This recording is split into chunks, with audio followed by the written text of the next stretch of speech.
Bismillahirrahmanirrahim. Assalamu alaikum. How are you students? I hope all of you will be fine. I am Sir Tahir जी. आज मैं आपको computer का 10th class के computer का second lecture देने जा रहा हूँ. फर्स्ट लेक्चर के अंदर हमने problem solving method first chapter है हमारा, इसका फर्स्ट क्वेश्चन पढ़ा था कि what is mean by problem solving. मसाइल के हल से क्या मुराद है. Name different steps that are required to solving any kind of problem. किसी भी तरह की प्रॉब्लम को हल करने के लिए कौन से इक़दाम उठाए जाते हैं. ये हमारा फर्स्ट क्वेश्चन था. आगे इसको कंटिन्यू करते हैं हम. क्वेश्चन नंबर 2 है प्रॉब्लम आइडेंटिफिकेशन. फर्स्ट क्वेश्चन के अंदर कुछ पॉइंट्स पढ़े थे हमने. 8 पॉइंट्स थे जिनके जरिए से आप 8 स्टेप्स के जरिए किसी प्रॉब्लम को सॉल्व कर सकते हैं. फर्स्ट पॉइंट था हमारा प्रॉब्लम आइडेंटिफिकेशन, मसले का तयन करना. सबसे पहले क्वेश्चन बनता है कि what is mean by problem identification. मसले के हल से क्या मुराद है. What is mean by problem identification, मसले के तयन से क्या मुराद है. और या फिर आप कह सकते हैं how is a problem identified, किसी मसले का तयन कैसे किया जा सकता है. मसले के तयन से क्या मुराद है. What is mean by problem identification या फिर how is a problem identified, किसी मसले का तयन कैसे किया जा सकता है. सबसे पहले बेटा आपको किसी भी हवाले से अगर कोई प्रॉब्लम है तो आपको आइडेंटिफाई करना पड़ेगा कि प्रॉब्लम क्या है, मसला है क्या. यानी मसले का तयन करना है कि प्रॉब्लम क्या है. अगर आप एग्जैक्ट प्रॉब्लम को आइडेंटिफाई कर लेते हैं तो इट मींस कि आप उसके सॉल्यूशन की तरफ जाएंगे.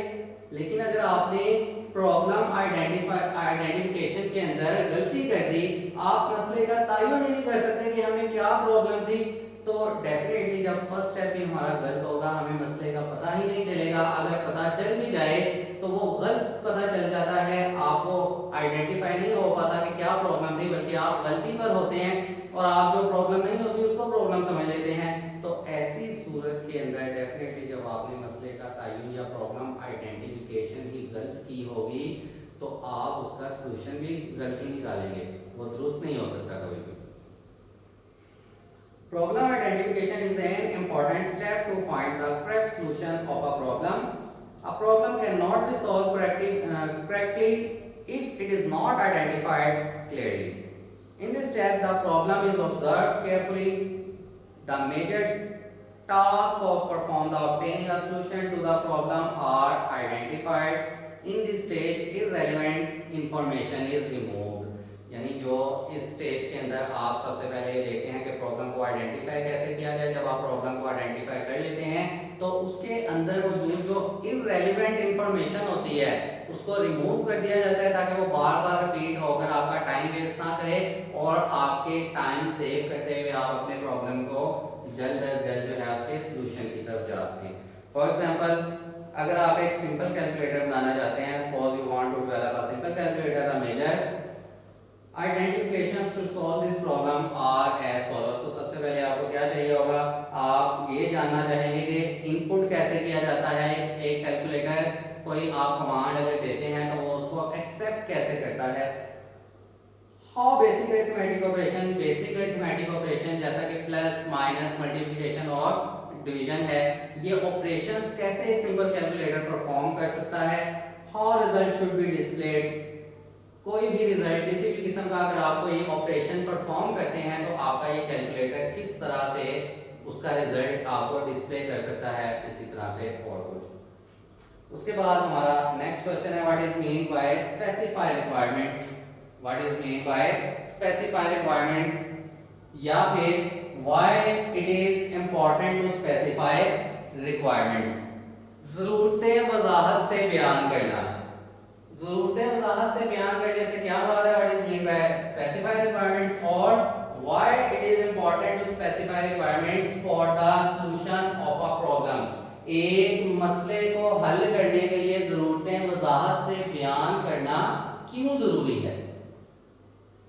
सबसे पहले जरूरतें वजाहत से बयान करना यानी अगर आपने एक प्रॉब्लम को सॉल्व करना है, आपने आइडेंटिफाई कर लिया है. फर्स्ट स्टेप था हमारा प्रॉब्लम आइडेंटिफिकेशन का.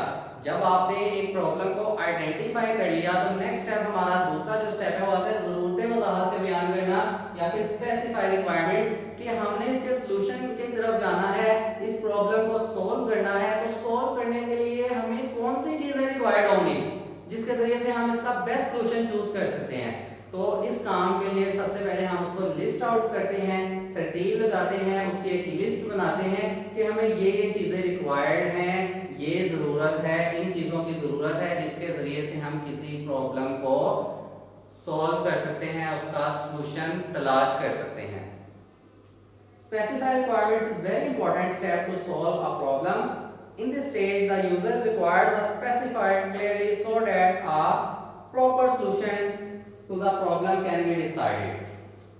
यानी स्टेप के अंदर एक प्रॉपर सॉल्यूशन होता है आप जिसको आप डिसाइड कर लेते हैं कि हमने इस मसले को इस तरीके कार के ऊपर चलते हुए हल कर लेना है।